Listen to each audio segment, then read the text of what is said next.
3। हरि ओम। लोकेऽस्मिन् द्विविधा निष्ठा पुरा प्रोक्ता मया नघ। ज्ञानयोगेन सांख्यानां कर्मयोगेन योगिनां। नासतो विद्यते भावो नाभावो विद्यते सतः। उभयोरपि दृष्टोऽन्तस्त्वनयोस्तत्त्वदर्शिभिः। आचार्य द्वितीय खण्डस्य सर्वासां छात्राणाम् अत्र स्वागतम्।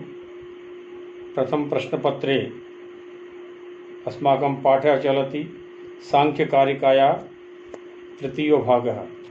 पूर्वपाठे वयं सत्कार्यवादस्य स्थापनां कृतवन्तः, अर्थात् पंचविंशतितत्त्वानां ज्ञानाय सांख्यकारिकायां प्रमाणशास्त्रमनुसृत्य सत्कार्यवादस्य स्थापना कृता। सत्कार्यवाद अर्थात कारण कार्ययोः यः सिद्धान्तो अस्ति, अर्थात कार्यं दृष्ट्वा कारणम् अनुमीयते, अथवा कारणं विना कार्यस्य उत्पत्तिर्न भवति। अतः कस्यापि कार्यस्य निश्चितरूपेण किमपि कारणम् अवश्यमेव अस्ति। एतत् जगत् दृश्यमानरूपेण दृश्यते, अस्य कारणं निश्चितरूपेण यदस्ति तद्विवेचनम् अत्र। तेन लोकस्य यत् कारणम् अर्थात् प्रधानम् अव्यक्तं प्रकृतिरेवास्ति, तस्य सिद्धिः स्वतरेव जायते। अधुना तृतीयपाठे अव्यक्तं तु प्रधानम् अस्ति, एवं च व्यक्तम् अस्ति दृश्यमान जगत्। द्वयोर्मध्ये किं साम्यं समानता एवं च किं वैषम्यम असमानता इति पठनीयं कारिका माध्यमेन। अर्थात प्रकृतेः विभिन्न नामानि सन्ति, तान्यपि स्मरणीयानि। प्रकृतिः अव्यक्तं प्रधानं सर्वगर्भा वा इति तु अतीन्द्रियमस्ति। प्रकृतेः सम्भूतानि त्रयोविंशति व्यक्तपदार्थानि अव्यक्तस्य एव परिवारः। तथापि द्वयोर्मध्ये अर्थात व्यक्ताव्यक्तयोः मध्ये किं तु सादृश्यं किं च वैषम्यम् इति प्रतिपादयति कारिका माध्यमेन। हेतुमद् नित्यमव्यापि सक्रियमनेकमाश्रितं लिंगं सावयवं परतन्त्रं व्यक्तं विपरीतमव्यक्तम् इति। अर्थात हेतुमत् अनित्यम अव्यापी सक्रियम अनेकम आश्रितम लिंगम सावयवम परतंत्रम इति तु व्यक्तम। एवं च विपरीतम अव्यक्तम अर्थात अव्यक्तम एतद् विपरीतम एतद् भिन्नम। एते ये शब्दाः सन्ति, अर्थात हेतुमत् अर्थात कारण युक्त, कारणवान हेतुमान।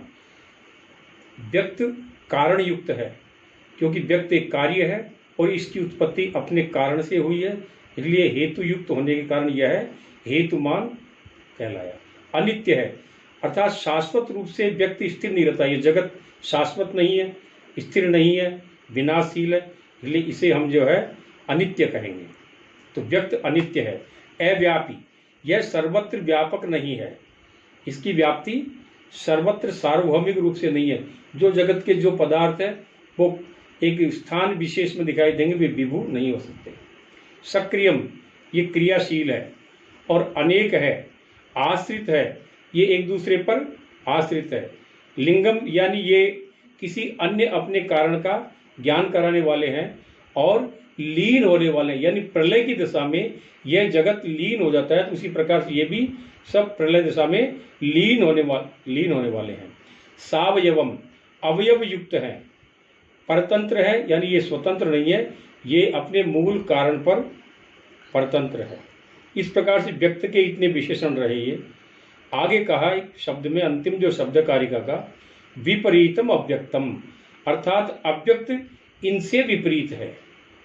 जितने भी ये कारण है इनका विपरीत, इन शब्दों को विपरीत कर देंगे तो वही अव्यक्त के विशेषण हो जाएंगे।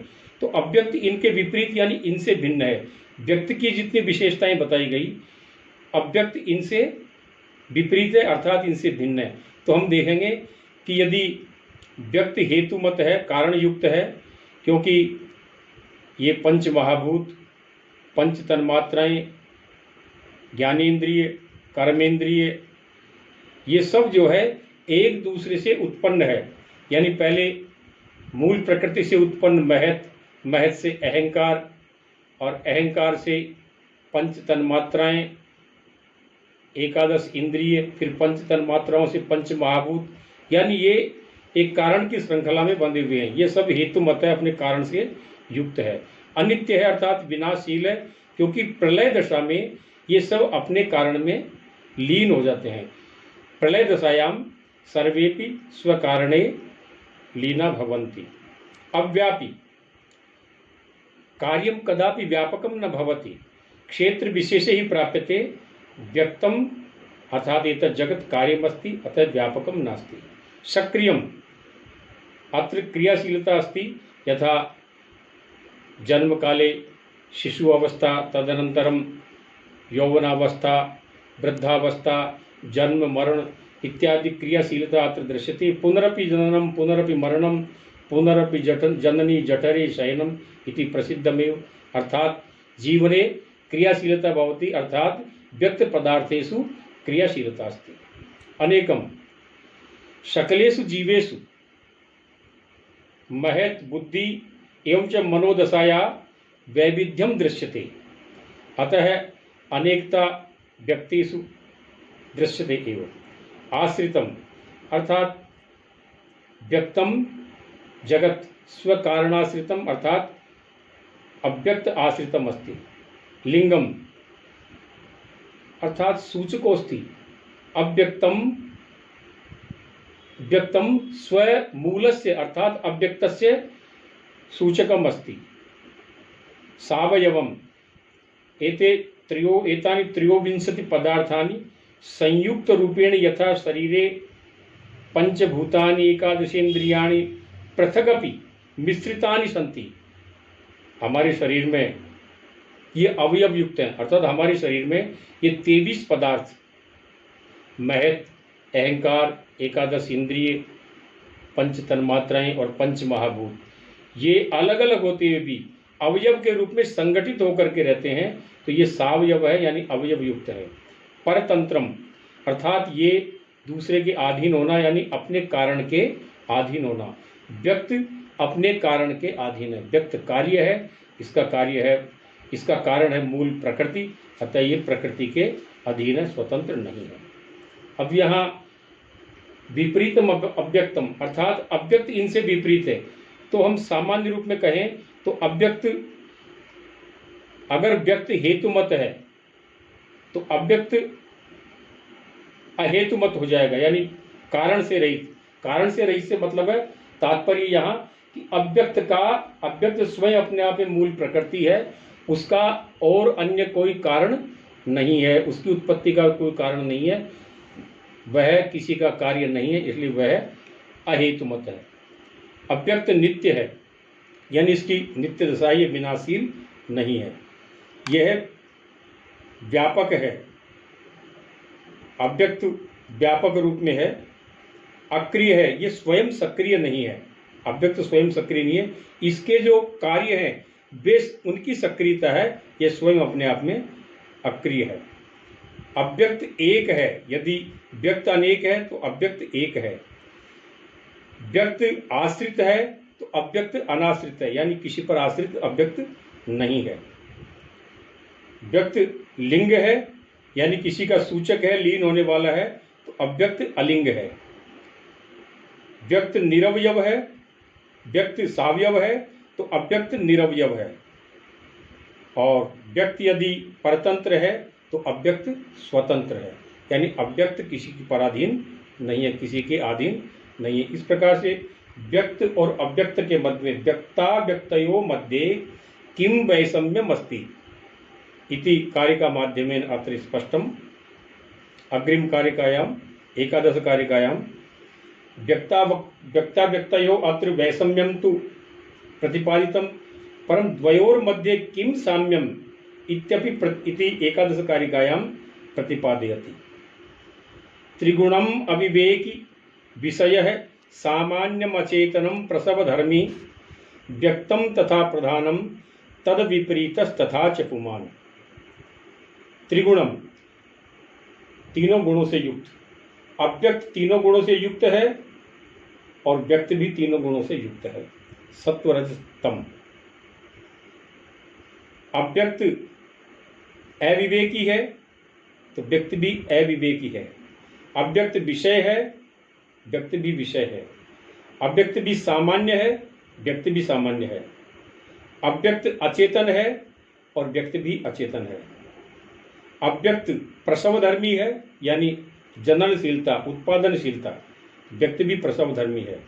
इस प्रकार से व्यक्तम तथा प्रधानम, तो यहाँ व्यक्तम तथा प्रधानम, व्यक्त और प्रधान यानी व्यक्त और अव्यक्त, ये दोनों ही इन बिंदुओं पर समान है। तद विपरीत तथा च पुमान, चतुर्थ चरण में जो पंक्ति कही गई है इसका आशय है कि पुमान यानी पुरुष, हमने 25 तत्वों में पंचविंशति तत्वेषु व्यक्ता व्यक्तज्ञ विज्ञानात् तत्र ज्ञ अर्थात सर्वज्ञ अर्थात पुरुषः, पुरुष विषये अत्र किमुक्तम यत् पुरुषः तद विपरीत है। यहाँ व्यक्त और अव्यक्त में जो समानता बताई वह समानता पुरुष में नहीं है। पुरुष इनसे विपरीत है अर्थात इनसे भिन्न है।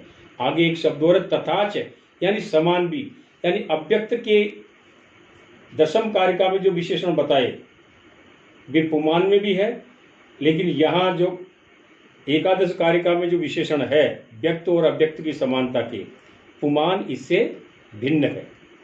यानी हम शब्दों के अनुसार विवेचन करेंगे। त्रिगुणम, तीनों गुण से युक्त, तीनों गुण अर्थात सत्व रजस्तम।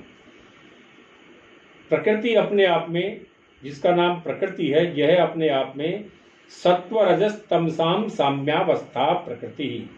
सत्व रज और तम तीनों गुणों की जो साम्यावस्था है, समानता है, वही प्रकृति है। तो प्रकृति त्रिगुणमय है। अब चूंकि प्रकृति इन समस्त 23 पदार्थों का कारण है, 23 तत्वों का कारण है, 23 तत्व उसके कार्य है, तो जैसा कारण होगा वैसा ही कार्य होगा। तो प्रकृति यानी कारण जब त्रिगुणमय है तो कार्य भी त्रिगुणमय है, यानी कारण भी सत्व रज और तम से युक्त है।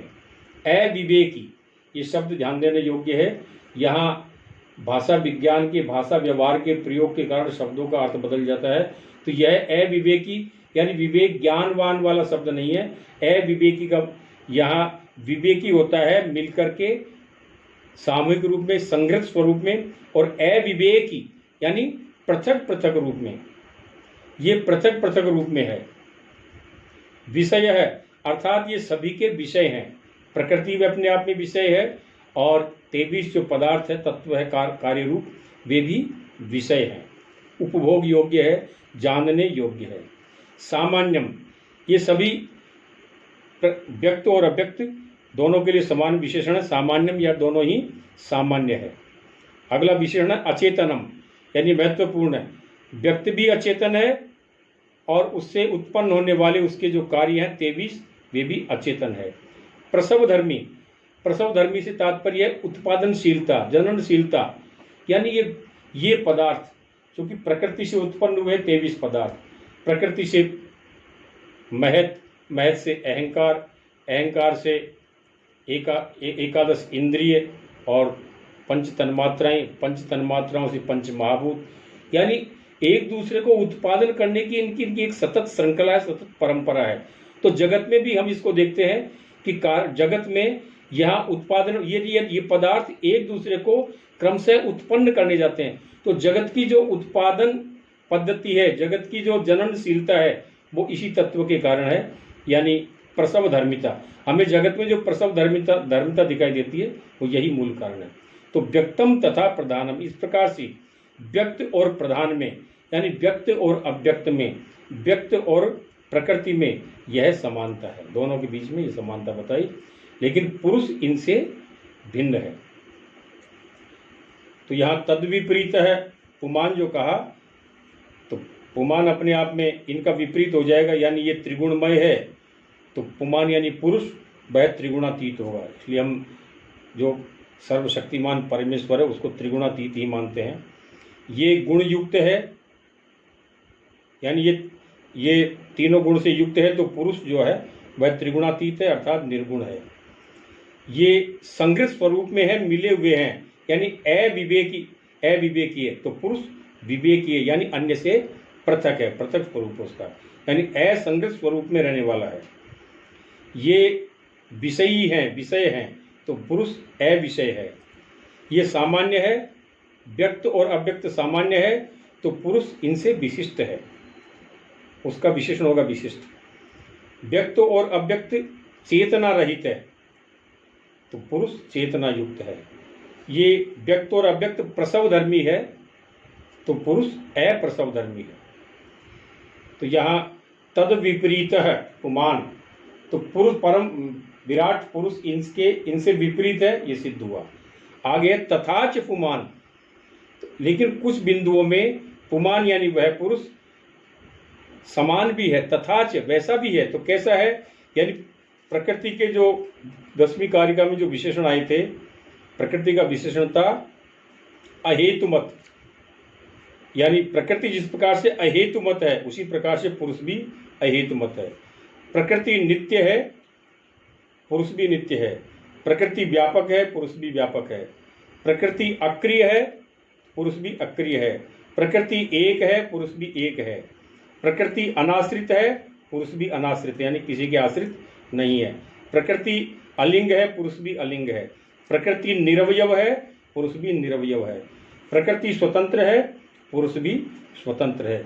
यानी इस कारिका में जो बड़ी महत्वपूर्ण कारिका है और बड़ी सामासिक कारिका है ये, यानी व्यक्त और अव्यक्त की समानता, प्रधान की इनसे भिन्नता और प्रधान की किन बिंदुओं पर समानता है वो इस कारिका में बताया गया। यानी तद विपरीत है तथाच पुमान, पुमान अर्थात पुरुष ज्ञ सर्वज्ञ, वह इनसे भिन्न है और समान भी है। तो भिन्न तो इस कारिका के जो शब्द हैं उनमें भिन्नता है, यानी इनसे भिन्न हुआ, लेकिन समानता पुरुष की प्रकृति के साथ कहाँ है, यानी 10वीं कारिका में जो अहेतुमत आदि प्रकृति के विशेषण थे वो सारे पुरुष के भी विशेषण हो गए। यह पुरुष की समानता कहलाएगी। अग्रिम कारिका 12वीं कारिका में अब चूंकि यहाँ गुण शब्द का विवेचन हुआ, प्रकृति त्रिगुणमय है, जब कारण त्रिगुणमय है तो उसके कार्य भी त्रिगुणमय होंगे। तो यहाँ गुणों का विवेचन करना आवश्यक हुआ, यानी क्योंकि इस सृष्टि की जो प्रलय दशा है, पूर्व दशा है, वह है सत्व रजस तमसाम साम्यावस्था, यही प्रकृति है। सत्व रज और तम की जो समान अवस्था है, यानी उस समय इन तीनों गुणों को हम भिन्न भिन्न रूप में नहीं कहेंगे।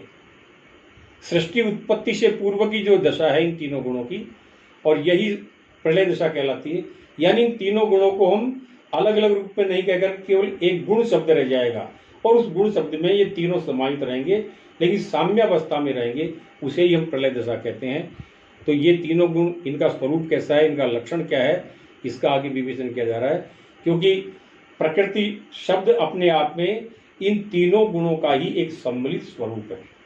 तो आगे 12वीं कारिका में समझाया,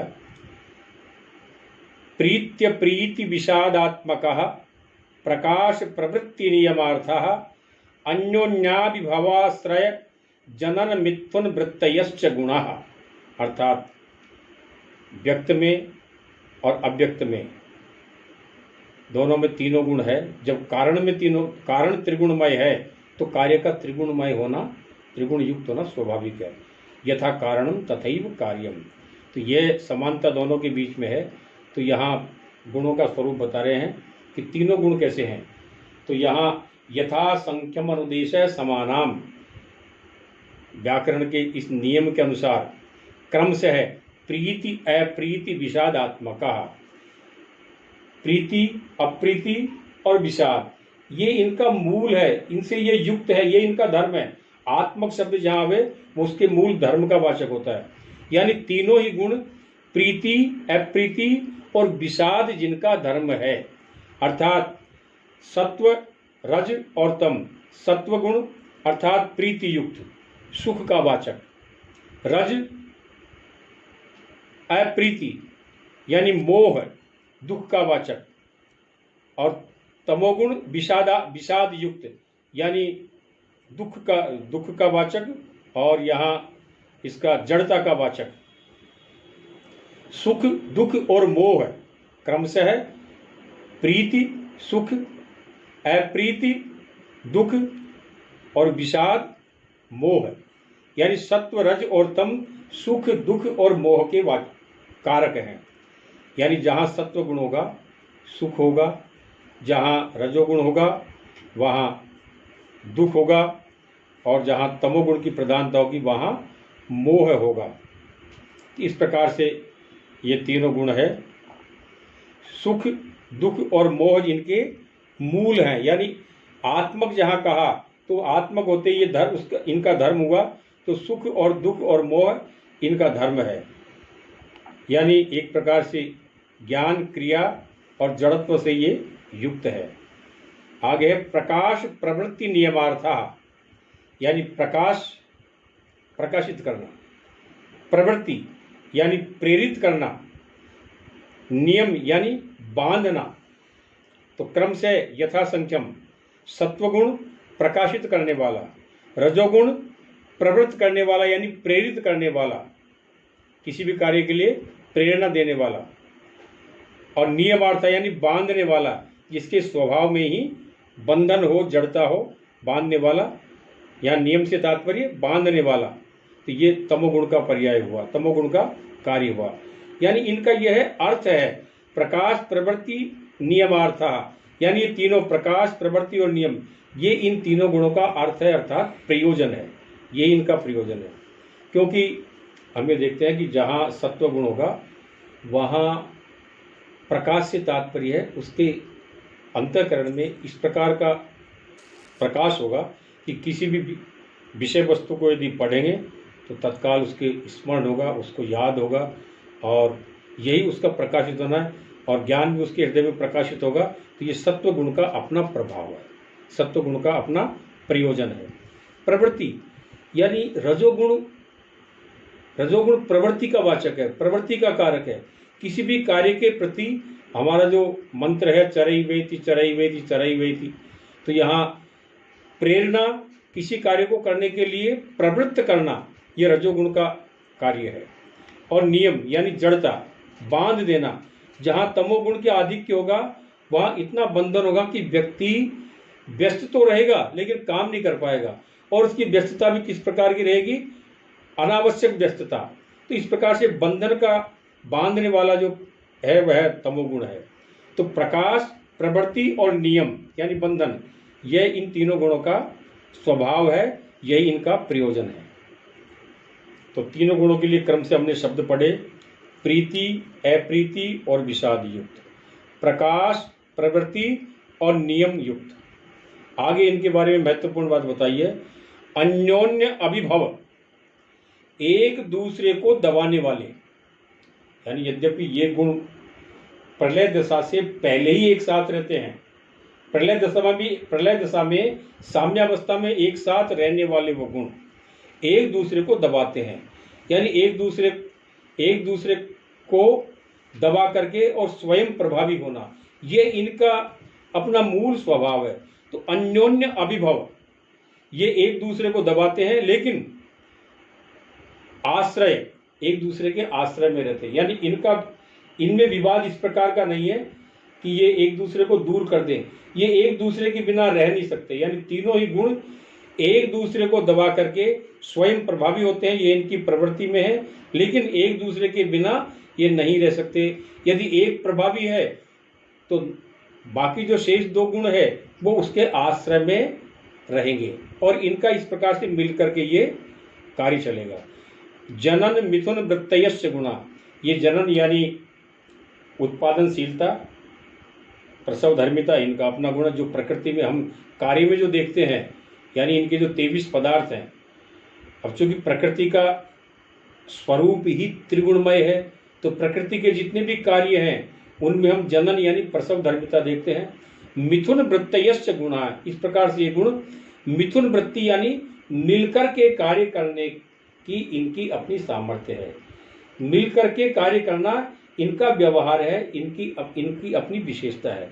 तो तीनों ही गुण, अब ये जिस व्यक्ति में हम इन गुणों को देखते हैं तो उसके द्वारा मूल्यांकन हम ये कर पाएंगे कि एक व्यक्ति यदि सत्वगुण की मनोदशा का है तो जो भी पढ़ेगा, जो भी अध्ययन करेगा, वो तुरंत पारदर्शी रूप से उसके वो हृदयंगम करेगा।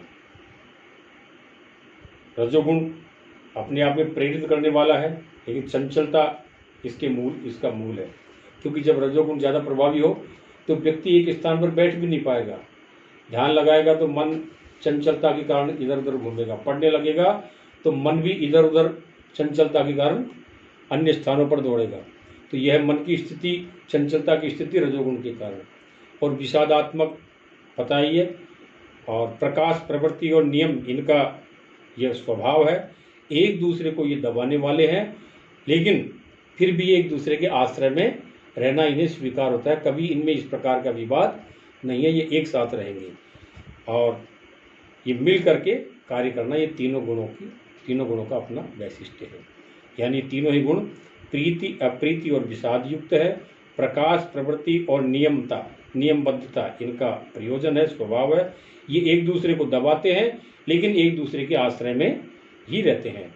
ये प्रसवधर्मी और एक साथ रहना इनके व्यवहार में देखा जाता है। अर्थात ये सुख, दुख और मोह से युक्त है। ज्ञान, क्रिया और जड़ता इनका प्रयोजन है। ये परस्परम अन्योन्यमेते अभिभवन्ति, परस्परम आश्रिता भी भवन्ति एवं जननशीलता, प्रसव धर्मिता एतेषां स्वभावः। एते मिलित्वा कार्यम कुर्वन्ति। मिलित्वा अर्थात मिथुन वृत्तयः, अर्थात मिलित्वा कार्यम कुर्वन्ति। इत्थं सत्वगुणयुतानां जनानाम् आचार विचारः भोजनम चरितम विस्तार रूपेण श्रीमद् भगवद्गीतायां तत्र वर्णितम। तत्र कीदृक् भोजनं भवति सात्विकानां, राजसिकानां, तमोगुणयुक्तानां च तत्र विस्तरेण विवेचितम्। अतः व्यक्तित्व परीक्षणोपि गुणानां माध्यमेन भवति। कस्यापि जनस्य आचरणं, भोजनम् एवं च तस्य भाषणं श्रुत्वा एव दृष्ट्वा एव वयम् इति ज्ञातुं शक्नुमः यत् अत्र अस्य जनस्य हृदये सत्वगुणस्य प्रभावः, रजोगुणस्य प्रभावः अथवा तमोगुणस्य आधिक्येन प्रभावः अस्ति इति गुणानां स्वरूपं 12 कारिकायां विवेचितम्। अग्रे 13 कारिकायां स्वरूपं तु गुणानां स्पष्टं कृतं, परं कथं कार्यं कुर्वन्ति एते गुणाः एवं च किं च तेषां प्रयोजनम् इति निरूपयति। सत्वं लघु प्रकाशकम् इष्टम्, उपष्टम्बकं चलं च रजः, गुरुवर्णकमेव तमः, प्रदीपवच्चार्थतो वृत्तिः। सत्वम लघु, सत्वगुण लघु है अर्थात हल्का है। तो यहाँ हल्के से मतलब यहाँ भार से तात्पर्य नहीं है, वजन से तात्पर्य नहीं है। सत्वम लघु, हम लोक व्यवहार में देखते हैं कि व्यक्ति सवेरे जब जागता है और कहे कि आज तो मेरा शरीर बहुत भारी है। एक व्यक्ति कहेगा आज तो मेरा शरीर बिल्कुल टूट रहा है, दूसरा कहेगा मेरा शरीर बहुत हल्का है। अर्थात ये जो हल्का एक अनुभव का विषय है, इसका वजन या भार से कोई संबंध नहीं है। यानी शरीर में हल्कापन होना, अब हल्कापन होगा तो वहाँ उसमें एक प्रकार से जो है स्फूर्ति भी होगी, आलस्य नहीं होगा।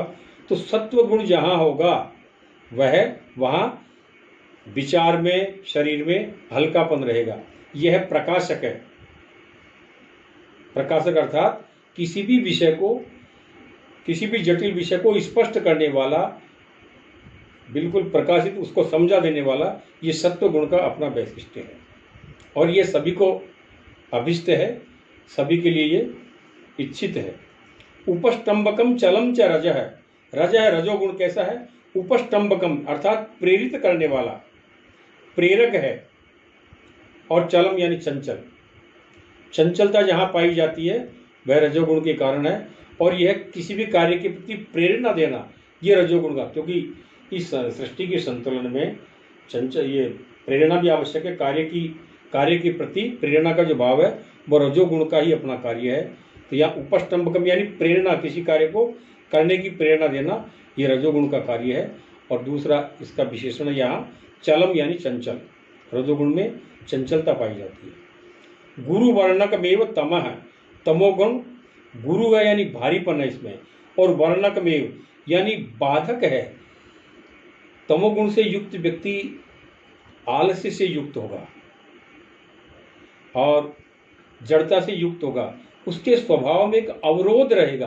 किसी भी कार्य को करने से पहले वो कई बार विचार करेगा लेकिन कार्य को नहीं कर पाएगा, और जीवन के हर कार्य में उसमें भारीपन रहेगा। और प्राय हम लोक व्यवहार में देखेंगे तो एक तमोगुणी जब व्यक्ति किसी कार्य को करने चलेगा तो कार्य बाद में होगा, पहले विवाद पर उतर जाएगा।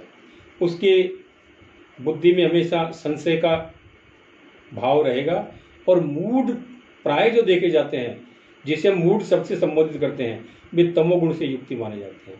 तो इस प्रकार से तीनों गुणों का जो स्वरूप है और इनका जो कार्य है वो ये स्पष्ट हुआ कि सत्वगुण से संपन्न जो व्यक्ति होगा वह स्फूर्तिवान होगा, उसके शरीर में भी हल्कापन होगा, उसकी बुद्धि प्रकाश युक्त होगी। तो जो जिसकी बुद्धि प्रकाश युक्त है उसकी स्मरण शक्ति ठीक होगी, उसकी समझ शक्ति ठीक होगी, और उसके जीवन में प्रकाश होगा, अर्थात सफलता उसे निश्चित रूप से मिलेगी। रजोगुण से संपन्न व्यक्ति, उसमें चंचलता होगी, क्रियाशीलता होगी। जैसे हमारे यहाँ चरैवेति का जो प्रेरक मंत्र है वो रजोगुण की प्रेरणा है कि उसमें कार्य के प्रति सजगता होगी। तमोगुण अपने आप में आलस्य और जड़ता का कारण है। तमोगुण से युक्त व्यक्ति का स्वभाव बड़ा अवरोधक होगा, यानी हर बात पग पग पर उसको बाधा उत्पन्न होगी, जीवन के हर कार्य में उसके भारीपन होगा। और इस प्रकार से तमोगुण वाला व्यक्ति, तामसी जो कहा जाता है, वो किसी भी कार्य को प्राय नहीं कर पाएगा। कारिका का जो अंतिम चरण है प्रदीपवत चार्थतो वृत्ति ही, ये तीनों ही गुण, यद्यपि इनकी कार्य पद्धति, इनकी विशेषताएं, इनके जो अपना कार्य है वो बिल्कुल विपरीत है, लेकिन फिर भी ये मिलकर के किस प्रकार से कार्य करते हैं, विपरीत होते भी प्रदीपवत अर्थतो वृत्ति, यानी अर्थतः अर्थात प्रयोजन वश, क्योंकि इस सृष्टि का उत्पन्न करना, सृष्टि का संचालन करना, यह इनका प्रयोजन है। तो जिस प्रकार से विपरीत होते हुए भी ये प्रयोजन बस अपने लक्ष्य की प्राप्ति के लिए, लक्ष्य की पूर्ति के लिए ये मिल करके कार्य करते हैं। इतने आपस में विपरीत होते हुए भी, इनके गुणधर्म सारे विपरीत है, लेकिन फिर भी ये प्रदीप व दीपक के समान प्रयोजन बस यानी लक्ष्य की प्राप्ति के लिए अभिप्राय बस ये दीपक के समान मिल करके कार्य करने के व्यवहार वाले हैं। तो प्रदीपवत, जिस प्रकार दीपक का प्रयोजन है प्रकाश करना। अभी यदि हम दीपक में देखें तो रुई है, तेल है और अग्नि है, तीनों परस्पर विरोधी है। अग्नि रुई को भी जलाती है और तेल को भी जला रही है, लेकिन फिर भी उनका किस प्रकार का समन्वय है कि वे मिलकर के रुई से बाती बनाई गई, तेल में भिगोई गई और अग्नि के द्वारा उनको जलाए जाने पर वह दीपक प्रकाश करेगा। तो यह दीपक जो है, दीपक का लक्ष्य प्रकाशित करना। तो तीनों ही विपरीत होते हुए भी अपने प्रयोजन को किस प्रकार से पूरा करते हैं, उसी प्रकार से तीनों गुण दीपक के समान ही अपने लक्ष्य को पूरा करते हैं। तो तीनों गुण परस्पर विपरीत धर्म होते हुए भी प्रयोजनवश, उदाहरण या दृष्टांत दिया दीपक का, प्रदीपवच्च अर्थतः वृत्ति ही, यानी प्रयोजनवशात अर्थतः है, प्रयोजनवशात प्रयोजन के कारण अपने लक्ष्य की प्राप्ति के लिए ये दीपक के समान, यानी परस्पर, इस प्रकार से बाती, रुई और अग्नि तीनों परस्पर विरोधी है, लेकिन फिर भी प्रकाश करना दीपक का धर्म है तो प्रकाशित करता है वो। उसी प्रकार से ये तीनों गुण परस्पर विरोधी होते हुए भी सृष्टि का संचालन करते हैं, सृष्टि की उत्पत्ति करते हैं और अपना अपना कार्य करते हैं प्रयोजनवश। तो यहाँ अर्थतः से तात्पर्य हुआ प्रयोजन के कारण, यानी कार्य सिद्धि के लिए ये दीपक की तरह कार्य करते हैं। तो प्रयोजन सिद्धि के लिए जैसे परस्पर विरोधी अग्नि, तेल, कपास मिलकर के प्रकाश करते हैं, उसी प्रकार से गुण भी विपरीत स्वभाव के होते हुए भी दीपक के समान मिलकर के कार्य करते हैं। वयम कस्यापि जनस्य कार्य व्यवहारम पद्धतिम स्वभाव तस्य स्वभावम दिनचर्याम वाग व्यवहारम दृष्ट्वा तस्य अंतःकरणे गुणानाम अनुपातम ज्ञातुम शक्नुमः। चरित्रस्य आचरणस्य अभिव्यंजकः एते गुणाः सन्ति। किसी भी व्यक्ति के हम जीवन व्यवहार को देख करके किन गुणों का किस अनुपात में उसके अंतःकरण में समावेश है, हम उसका मूल्यांकन कर सकते हैं। यानी प्रत्येक व्यक्ति का जो अपना स्वभाव है वह स्वयं का नहीं है, उसके पीछे उस स्वभाव का कारण है गुण। क्योंकि गुणों का यह स्वभाव तीनों का बता दिया। अब ये गुण किसी भी अवस्था में किसी भी व्यक्ति के जीवन में एक समान नहीं रहते, बदलते रहते हैं। यदि सत्वगुण ने रजोगुण और तमोगुण को अभिभूत कर दिया, दबा दिया और सत्वगुण प्रभावी हुआ, तो उस समय के उसके जीवन के परिणाम अच्छे होंगे। जिस समय किसी व्यक्ति के जीवन में तमोगुण ने यानी सत्व और रज को अभिभव कर दिया, दबा दिया, तो उस समय उस व्यक्ति के जीवन में विवाद होंगे, रोग पैदा होंगे और किसी प्रकार की सफलता नहीं मिलेगी। तो ये गुणों का अपना प्रभाव है। इसलिए यहाँ सात्विक होना सबसे महत्वपूर्ण। सात्विक कैसे हो सकता है व्यक्ति, उसके लिए विस्तार पूर्वक हमने भगवान श्री कृष्ण ने गीता में समझाया है। तो आगे की कारिका में अब हम ये देखेंगे कि प्रकृति त्रिगुणमय है, सत्व, रज और तम से युक्त है। जब प्रकृति कारण है समस्त सृष्टि का, यानी अव्यक्त प्रधान, इस समस्त व्यक्त का कारण है, तो जैसा कारण है वैसा ही कार्य होगा। यथा कारणम तथैव कार्यम प्रकृति जगत है मूल कारणम अस्ति, अतः प्रकृति त्रिगुणमयी लोकोयमपि त्रिगुण युक्तः। अधुना चतुर्दश कारिकायां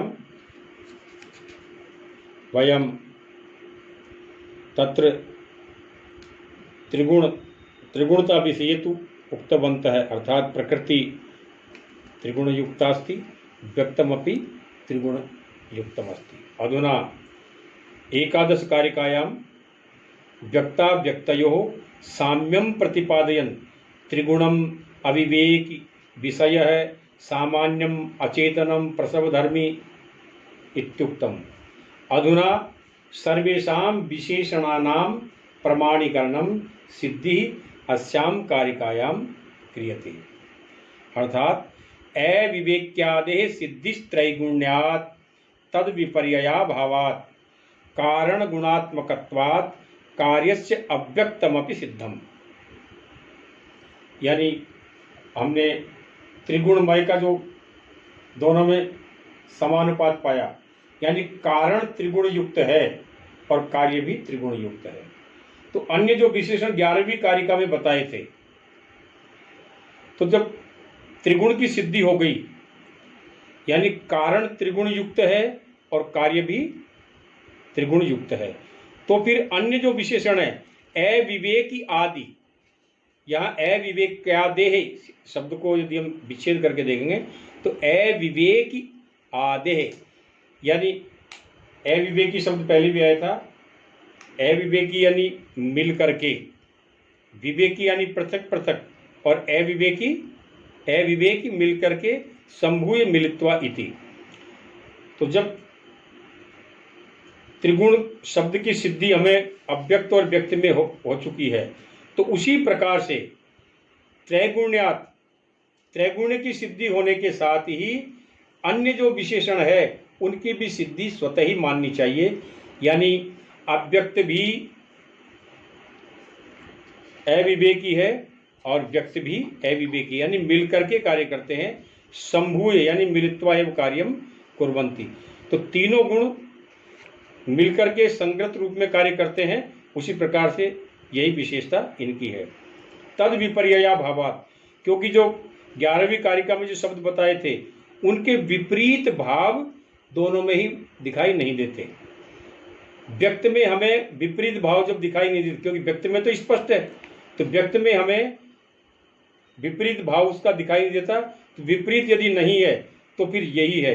और कारण गुणात्मकत्वात्, हम व्यक्त में जो भी विशेषण देख रहे हैं, जो भी विशेषताएं व्यक्त में देख रहे हैं, व्यक्त अपने आप में कारण है, कार्य है, और कार्य में वही होगा जो कारण में होगा, क्योंकि यह कारण गुणात्मक है, यानी यह कारण पर आश्रित है। तो कार्य में वही विशेषताएं मिलेगी जो कारण में है। तो यहाँ कार्य में हमें जो विशेषताएं दिखाई देती है दृश्य जगत में, ये सारी कारण की ही अपनी विशेषताएं हैं।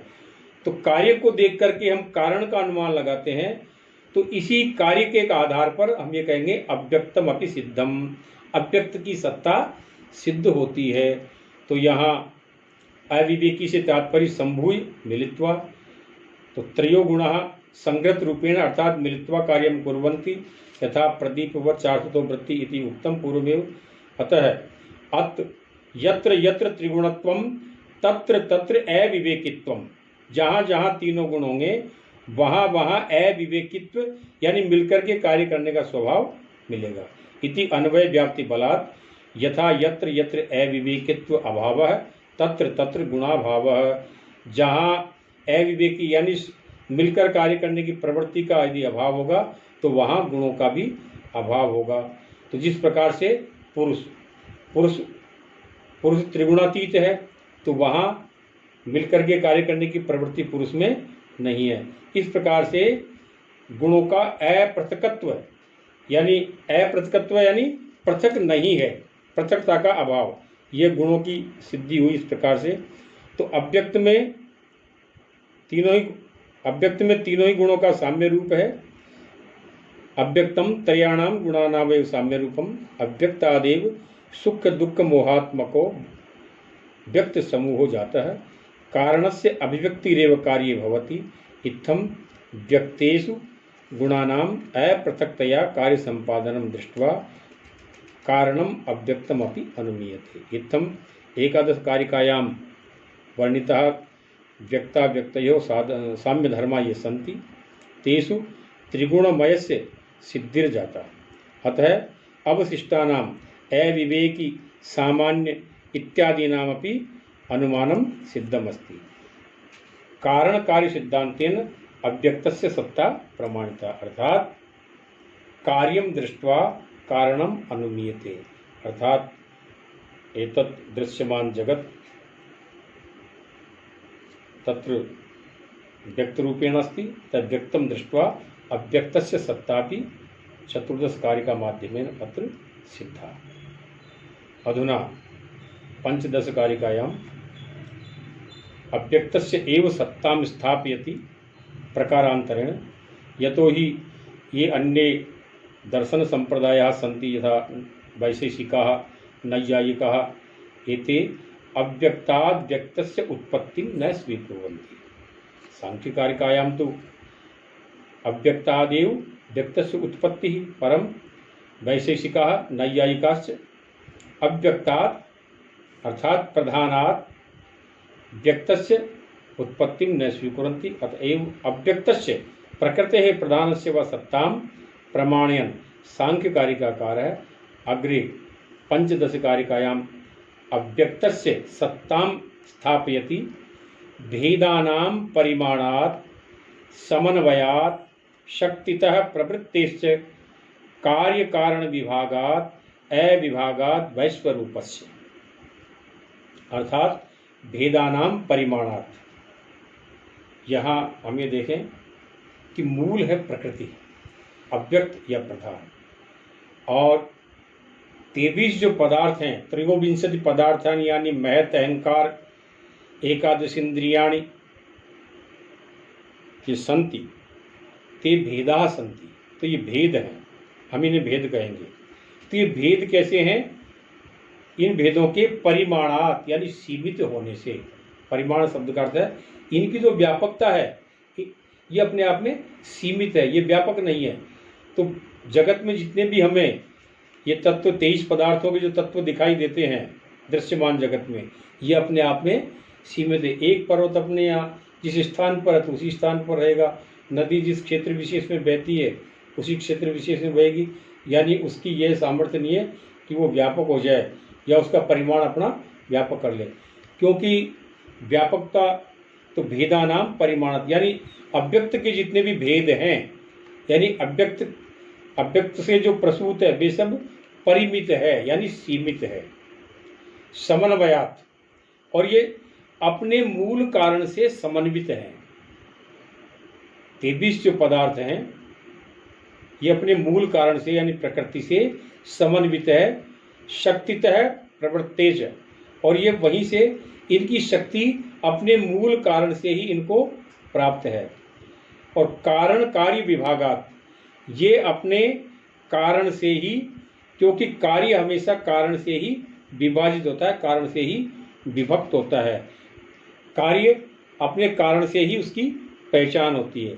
वैश्व रूपस्य अविभागात, और ये समस्त जो वैश्व रूप है कार्य का, ये समस्त कार्य जगत अपने आप में अविभाग यानी अविभाजित हो जाएगा, लीन हो जाएगा, किसमें? अपने मूल कारण में। तो ये प्रलय दशा में समस्त सृष्टि अपने मूल कारण में विभाजित हो जाती है। इस प्रकार से यह किसमें विभाजित होगी? ये समस्त सृष्टि अपने मूल कारण में अर्थात अव्यक्त में। तो इससे अव्यक्त की सत्ता सिद्ध होती है, क्योंकि जो शक्ति होगी वो मूल में होगी, वह असीमित होगी।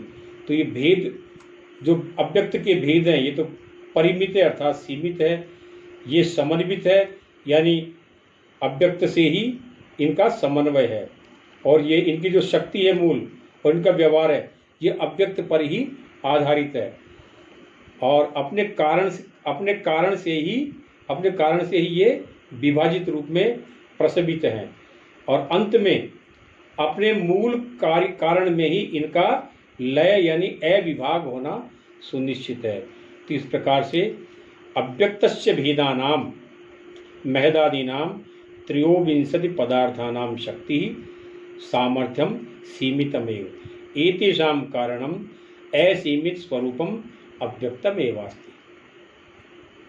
कारणम कार्ये समन्वितः प्रविष्टो भवति, अतः कार्यं दृष्ट्वा कारणम अनुमीयते। सृष्टिं दृष्ट्वा सृष्टिः कार्यमस्ति, सृष्टिं दृष्ट्वा अस्या कारणम अर्थात मूल प्रकृतिम अनुमीयते, अर्थात मूल प्रकृति सत्ता निश्चित रूपेण सिद्धास्ति। व्यक्तम यथा सामर्थ्यम स्वस्व कार्येषु प्रवर्तन्ते शक्तितः प्रवृत्तेश्च, अर्थात व्यक्तम यथा सामर्थ्यम स्वस्व कार्येषु प्रवर्तन्ते यत यत कारणम तत्तत् कार्यम, अर्थात कारणानुसार कारणैव अंतिम रूपेण अर्थात प्रलय दशायां स्वकारणे एव अविभागात अर्थात लीनत्वात्, तो अपने मूल कारण में ही लीन होने के कारण। तो यहाँ अव्यक्त की सत्ता सिद्ध की गई है। अविभागात अर्थात विभाग से तात्पर्य यहाँ कार्य कारण का विभाग होता है।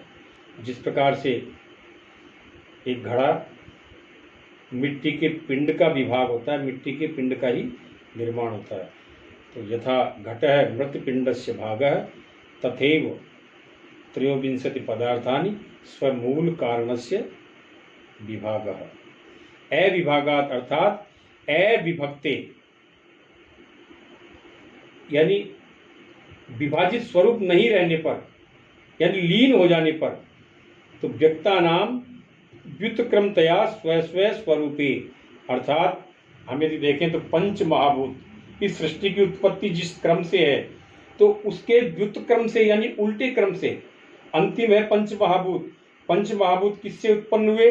तो पंच महाभूत अपने मूल कारण में मिल, पंच महाभूतों का अपना प्रत्यक्ष कारण है पंच तन्मात्राएं, पंच तन्मात्रा मिल जाएंगे। पंच तन्मात्राएं अहंकार में लीन हो जाएगी और एकादश इंद्रिय भी अहंकार में लीन हो जाएगी। अहंकार महत में लीन हो जाएगा और महत प्रकृति तत्व में लीन हो जाएगा। इस प्रकार से जिस क्रम से सृष्टि थी यानी प्रकृति से महत, महत से अहंकार, अहंकार से एकादश इंद्रिय और पंच तन्मात्राएं, फिर पंच तन्मात्राओं से पंच महाभूत, ये सृष्टि का क्रम। अब इसी को नीचे के क्रम से लीन होते जाएंगे, इसे हम व्युत्क्रम कहेंगे। अर्थात पंच महाभूत अपने पंच तन्मात्राओं में लीन होंगे, एकादश इंद्रिय और पंच तन्मात्राएं अहंकार में लीन होंगे, अहंकार महत में लीन होगा और महत प्रकृति में लीन होगा। इस प्रकार से उसी व्युत्क्रम से ये अविभागात यानी लीन होते जाएंगे। तो कार्य की मूल शक्ति कारण में होती है, क्योंकि कार्य तो सीमित होता है। जिस प्रकार से हमारी जो ज्ञानेंद्रिय हैं इनका सामर्थ्य बड़ा सीमित है, जो मूल शक्ति है अपरिमित शक्ति है वो तो अव्यक्त में ही है। तो कार्य में कारण समन्वित होता है। प्रत्येक जो कार्य है सृष्टि में, जो दृश्यमान जगत है, इसमें वह कारण भी साथ में ही समन्वित है और ये सब अपना अपना जो नियत कार्य ही करते हैं, जितने भी यहाँ सृष्टि में दृश्यमान में। तो कार्य कारण से ही बनता है। तो इसी सिद्धांत के कारण, कारण और कार्य के सिद्धांत के कारण से हम इस दृश्यमान जगत को, इस व्यक्त को देख करके अव्यक्त की सत्ता को सिद्ध करते हैं। क्योंकि यदि अव्यक्त है तो अव्यक्त से ही व्यक्त है, तो व्यक्त से ही अव्यक्त की सिद्धि होती है। तो यहाँ अव्यक्त की सत्ता को स्थापित करने के लिए ही यह 14 और 15वीं जो कारिका है, 14वीं 15वीं कारिका में अव्यक्त की सत्ता को सिद्ध किया गया है। और मूल आधार है इसका, जो पहले बताया गया था, सत्कार्यवाद का सिद्धांत। यानी प्रत्येक कार्य अपने उत्पत्ति से पूर्व अपने कारण में विद्यमान होता है। यह जो व्यक्त जगत है ये उत्पत्ति से पूर्व अपने मूल कारण में विद्यमान था, जो प्रकृति है, और मूल कारण से यह भिन्न नहीं हो सकती। जैसा कारण है वैसा ही कार्य होगा। तो कारण और कार्य की सिद्धांत के आधार पर यहाँ अव्यक्त की सत्ता सिद्ध हुई। क्योंकि अव्यक्त यदि तीनों गुणों से युक्त है, व्यक्त भी तीनों गुणों से युक्त है, तो तीनों गुणों से युक्त होने के कारण अन्य जो विशेषण है उनकी भी सत्ता वहाँ सिद्ध हुई। आगे 16वीं कारिका में यदि हमें किसी भी कारिका की जो मूल प्रस्तावना है, किस कारिका में किस विषय की स्थापना की जा रही है, उस विषय को यदि समझ लिया जाए तो कारिका का आशय स्पष्ट हो जाता है। तो यदि आशंका की जाती है कि अव्यक्त एक है तो फिर ये जगत में भिन्नता क्यों दिखाई देती है, यदि इस प्रकार की आशंका होती है तो उसका निराकरण करने के लिए यहाँ 16वीं कारिका में संपूर्ण लोक प्रपंचस्य व्यक्तस्य कार्य रूपस्य मूल कारणम अव्यक्तम अस्ति इति दृढ़तया संस्थापितम। अधुना सांख्यकार है प्रकृति है प्रवर्तनम वर्णयति, यानी प्रकृति का प्रवर्तन किस प्रकार से होता है। तो यहाँ 16वीं कारिका में कारणम अस्ति अव्यक्तम प्रवर्तते त्रिगुणतः समुदयाच्च परिणामतः सलिलवत् प्रति गुणाश्रय विशेषात्। अर्थात अंतिम जो चरण है कारिका का, प्रति गुणाश्रय विशेषात्। हम यहाँ यदि मूल में देखें तो ये व्यक्त जगत इससे पूर्व सत्व रजस तमसाम साम्यावस्था प्रकृति, यानी सत्वगुण, रजोगुण और तमोगुण, इन तीनों गुणों की जो साम्य अवस्था है, यानी इनमें किसी प्रकार का जो अभिभव का जो भाव बताया था गुणों की प्रवृत्ति, वो उस समय नहीं होती, यानी साम्यावस्था, यानी गुण स्वरूप केवल। तो उसी को हम वही प्रलय दशा कहलाती है, उसे ही हम प्रकृति कहते हैं। यानी तीनों गुणों में जो ही संक्षोभ होगा, किसी भी प्रकार का क्षोभ गुणों में प्रारंभ होगा, सृष्टि की उत्पत्ति उसी क्षण से चालू हुई। तो यहाँ जो तीनों गुण है, इन तीनों गुणों के उदय से त्रिगुणतः समुदयात, तीनों गुणों के समुदय से, यानी तीनों गुणों के उदय से, तीनों गुणों के न्यूनाधिक के रूप में मिलने पर, संक्षोभ होने पर यह सृष्टि की प्रक्रिया प्रारंभ होती है। त्रिगुणतः समुदयात प्रवर्तते, तीनों गुणों के न्यूनाधिक के रूप में। यदि साम्यावस्था है तो वह प्रलय दशा कहलाएगी, वो प्रलय दशा थी। जो ही तीनों गुणों में किसी प्रकार का न्यूनाधिक्य हुआ, यानी साम्यावस्था में संक्षोभ हुआ, किसी प्रकार का क्षोभ हुआ, न्यूनाधिक्य हुआ, तो इनके मिश्रण से ही फिर यहाँ सृष्टि की प्रक्रिया प्रारंभ होती है। आगे यदि प्रश्न हो कि यदि प्रकृति एक है तो फिर ये जगत में विभिन्नता क्यों? यदि सृष्टि कारणम एकमेव तर्हि अनेकत्वम अथवा विविधता कथम सृष्टौ तर्हि परिणामतः सलिलवत, यह इन्होंने बताया कि जिस प्रकार से सलिलवत जल की तरह है, परिणामतः परिणाम स्वरूप, प्रति गुणाश्रय, तो यह प्रति गुणाश्रय से तात्पर्य है प्रत्येक पदार्थ में जैसा गुण है उसके आश्रय के अनुसार ही उसमें परिवर्तन होगा। उसी प्रकार से उसमें गुण होंगे, उसका आकार होगा। जिस प्रकार से मेघ का जल सलिलवत, मेघ जल, यथा मेघ जलम आम्र वृक्षे मधुरताम उत्पादयति, निम्ब वृक्षे कटुताम, नारिकेले च तद्भिन्नम रसत्वम उत्पादयति, इत्थम पात्रम आश्रित्य तथैव वैविध्यम भवति। अथवा मेघजलम वर्षति तज्जलम यदि कूपी मध्ये पूरित है तर्हि यथा कूपी तथैव आकारम गृह्णाति, यदि अन्यत्र वर्षति मेघजलम तर्हि तथैव आधारम स्वीकृत्य तथा आकृतिम प्राप्नोति। इत्थम एवमेव सुखयुक्तः दुःखयुक्तः देवाः पशवः खगाः विविधा योनय जायन्ते। तो परिणामतः सलिल से तात्पर्य है कि यहाँ प्रति गुणाश्रय जिस प्रकार के जो गुण है उन गुणों के कारण ही जैसा आधार है, जैसा पात्र है, उसी के अनुसार उसमें अपनी अपनी भिन्नता होगी, क्योंकि गुणों की अपनी भिन्नता है, गुणों का अपना स्वभाव है और ये गुण समान रूप से किसी व्यक्ति में नहीं रहते। प्रत्येक व्यक्ति में अपने गुण है, क्योंकि हम संसार में देखते हैं कि प्रत्येक व्यक्ति का स्वभाव समान नहीं मिलेगा, प्रत्येक व्यक्ति की आकृति समान नहीं है। यदि आकृति में तो फिर भी साम्य हो सकता है, लेकिन स्वभाव में, प्रकृति में, आचरण में या सृष्टि के प्रत्येक जीव में प्राय भिन्नता दिखाई देती है। तो ये प्रति गुणाश्रय के कारण, यानी इन तीनों गुणों की अपने समानुपात के कारण है, इनकी जैसी स्थिति है उसी प्रकार की सृष्टि में ये हमें विभिन्नता दिखाई देती है।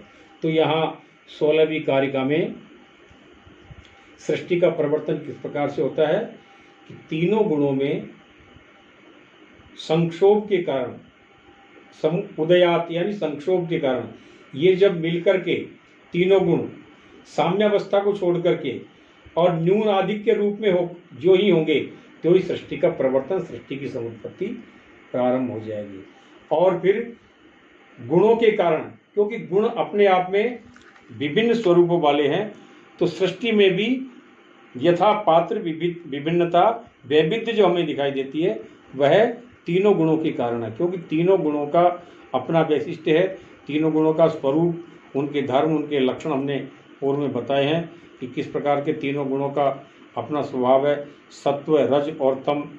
तो इसी तीनों गुणों के कारण ही सृष्टि में व्यक्तियों का अपना स्वभाव है, अलग अलग योनियां हैं और विभिन्न व्यक्तियों, और इन योनियों में भी सबका अपनी अपनी प्रकृति है, सबका अपना अपना स्वभाव है, सबका अपना भिन्न भिन्न आहार विहार है, सबकी अपनी अपनी पृथक पृथक आकृति है, सबका अपना अपना स्वरूप है।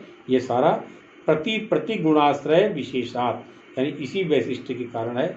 इस प्रकार से सृष्टि के प्रवर्तन में जो हमें विविधता दिखाई देती है ये सिद्ध हुआ। और ये ठीक है, ये एक दोहा प्रसिद्ध है, कदली सी भुजंग मुख स्वाति एक गुण तीन, जैसी संगति बैठिए तैसो ही फल दिए। यानी मेघ की वर्षा जिस प्रकार से एक बूंद यदि सांप के मुंह में जाती है तो जहर का निर्माण होगा, और सीपी में जाती है तो मोती का निर्माण होगा, और कदली के वृक्ष में तो उसका अलग निर्माण होगा। तो यथा पात्र यानी गुणों के कारण ही सृष्टि का वैविध्य हमें ये दिखाई देता है। तो प्रस्तुत कारिका यहाँ ये सिद्ध करती है कि इस सृष्टि का जो कारण है वह अव्यक्त ही है, और इसमें जो विभिन्नता दिखाई देती है ये गुणों के स्वरूप के कारण है। तो यहाँ सांख्य कारिका के इस 16वीं कारिका के माध्यम से यहाँ अव्यक्त की सत्ता को सिद्ध किया गया है। और हमें यदि प्रारंभ से देखें तो इसमें इतना है कि पहले तो व्यक्त और अव्यक्त में क्या भेद है, क्या विषमता है, फिर व्यक्त और अव्यक्त में क्या समानता है, फिर अव्यक्त और पुरुष में क्या भेद है और क्या समानता है। इसके बाद गुणों का स्वरूप बताया कि तीनों, चूँकि त्रिगुण शब्द वहाँ आया था कि प्रकृति या प्रधान या मूल यह त्रिगुणमय है, तो जब त्रिगुणमय है तो तीनों गुणों का स्वरूप बताया। तो यहाँ सृष्टि में क्योंकि प्रकृति स्वयं अपने आप में तीनों गुणों का ही साम्यावस्था का स्वरूप है और तीनों गुणों का संक्षोभ ही इस सृष्टि की उत्पत्ति का मूल कारण है। तो तीनों गुणों का जो अपना स्वरूप है वही इस सृष्टि में विविधता का मूल कारण है। तो यह सांख्य शास्त्र का अपना प्रतिपादन, इस सृष्टि की उत्पत्ति में विविधता का कारण क्या है, तो यह तीनों गुणों की अपनी प्रवृत्ति, अपना धर्म, अपना स्वभाव, अपने लक्षण, यही इस सृष्टि की विविधता का मूल कारण है। और यही अव्यक्त की सत्ता को सिद्ध करता है, क्योंकि अव्यक्त अर्थात प्रकृति स्वयं त्रिगुणमय है और उसका जो कार्य है जगत, इसमें तीनों गुणों का अपना प्रभाव है। तीनों गुणों के कारण ही इस व्यक्त जगत में विविधता है, आकृति की विविधता है, स्वभाव की विविधता है। जय तु भारतम, जय तु संस्कृत।